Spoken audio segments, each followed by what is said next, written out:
This Fleet Equipment Unscripted interview is presented by Hendrickson, a leading manufacturer of heavy-duty suspension systems and components to the global commercial transportation industry. Visit hendrickson-intl.com to learn more. Hey everyone, Jason Morgan, Content Director for Fleet Equipment. Welcome to Fleet Equipment Unscripted.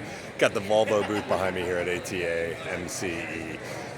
It has been a busy booth. They have been making announcement after announcement. Peter Voorhoeve, the president of Volvo Trucks North America, spoke yesterday. I had a chance to sit down with him after the press conference for a quick one-on-one video. Here is that conversation and a look at where Volvo has come this year with the rollout of its VNR Electric.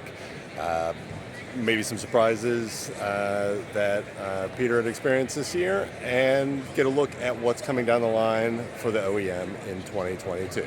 Thanks for taking the time. Always great to catch up. Okay, so we're at the tail end of 2021. Yeah. We had talked in January. We did some video stuff as the world was still closed down. We're opening back up, going into 22. What has surprised you this year? Now that the year we're kind of toward the end here. What surprised you? Let me start with the thing that the whole industry is battling with is that we have a demand that by far exceeds supply. We have an economy that by far is growing greater than what we thought. Right. It had an impact on the supply side. It had an impact on the logistics. And so we're dealing with a very, very insecure market. That, of course, was a big surprise. Right. I don't think talking to people, everybody's saying the same thing. I've been in the transport industry for 25 years, for 30 years, and never seen that. So that was a big surprise. Right. The other surprise is then we're working very hard on sustainability within Volvo Trucks. We have set ourselves some pretty strict goals, right? 50% decarbonization or 50% reduction in CO2 in 2030, 100% fossil-free fleet in 2040. So we're working very hard on that. We believe that electric vehicles now and maybe fuel cell electric vehicles later on are the answers to that. What surprised me was the great uptake of that.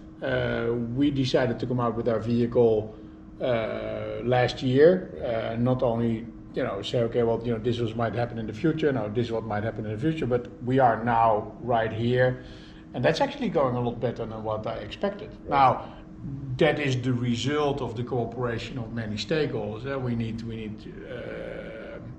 state and federal agencies and authorities and regulators to help with incentive programs, but that's happening. We need utility companies to work on infrastructure.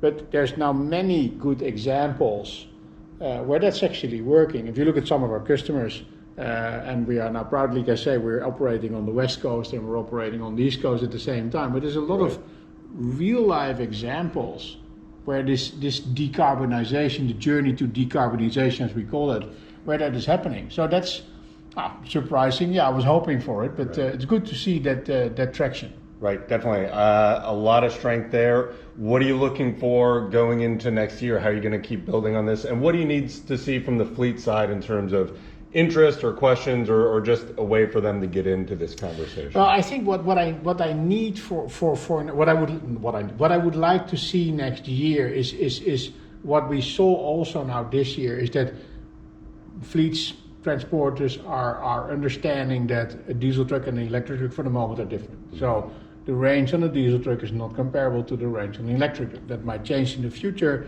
but right now that is not the case. Right. What I would like to see, and what I see more and more, is that transport companies, partners, not waiting anymore. Right. Yeah, no, but I need 200, 300, 400, 500 miles. Now say, okay, well, with what we have right now, and everybody knows VNR Electric for the moment, 150 miles, what routes, what legs, what applications do I have where I can use that truck? Right. Start building around that, and then slowly we will come further. And I start to see that right now, and I hope I see that more than next year, where people say, okay, well, because let's put it like this, with the 150 miles range, my personal statistics, that needs to be checked by many people, but my personal statistic is that there's a very large part of Class 8 vehicles that drive less than 200 miles a day. Right. So if we can tap into that potential, then we can accelerate. We call it accelerate the shift within Volvo Trucks. Right. accelerate the journey towards decarbonization. Right. Well, and we've talked about decarbonization before. We just did a story together talking about the larger picture, right? How fleets can approach it, because there is a large segment that is beyond that 200-mile range. And they could say, well, this isn't for me yet, but it is. Decarbonization isn't just electric. We've talked about the role of diesel there. Is that a story that fleets are wrapping their minds around, or how do they even start thinking sustainability and decarbonization and not have it tied to a specific technology? You know what I mean? No, but I think listen, there's a couple of things that you can do around decarbonization, and I'll give an example of what I see around me, what fleets are doing right now, but I'll also give you an example of what we within Volvo Trucks are doing. So whenever I go to fleets, so of course electric vehicles is one thing, right? Trucks that drive on fossil-free fuel. So that's one thing. But that's one thing. Then of course you have the other thing is that the general operation requires electricity. So what you see with a lot of transport companies that also do logistics is they start to install solar panels on their roofs. We have several customers right now that drive the VNR Electric, but not only drive the VNR Electric, but feed it with energy that comes from their solar panels. Many of our customers have large warehouses. Those warehouses have large roofs. Those roofs are ideal for solar panels or photovoltaic cells. And then you have, of course, everything you can do around your operations. Make them landfill free, for instance. If you look at our own operations, so we're working very hard on fossil-free offering for our products.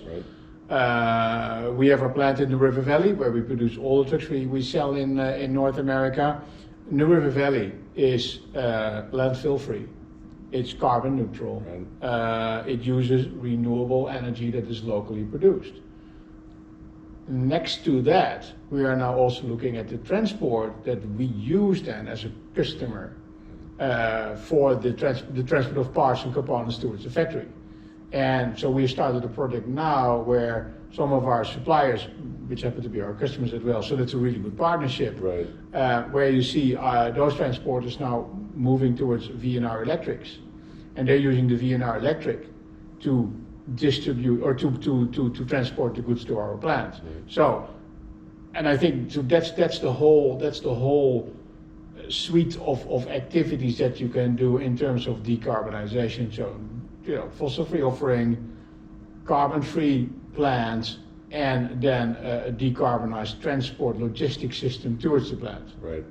Well, and what I like about that too is, and we're even seeing it in real time with all of your announcements here, is that it feels like a lot, right? It feels like a big project, and it is, but as you take these parts of it, right, and kind of compartmentalize and say, okay, we're going to tackle this, we're going to tackle that, then we're going to tackle that, and have that progress, kind of shows how it's attainable. Like, you set those goals and you can meet those goals rather than change the world overnight. But if you see what has happened now, basically since when we launched the VNR Electric with the virtual, talking about decarbonization, virtual launch, no, seriously, right? Nobody has to travel. Everybody sits home. We reach a very large audience, and nobody had to fly.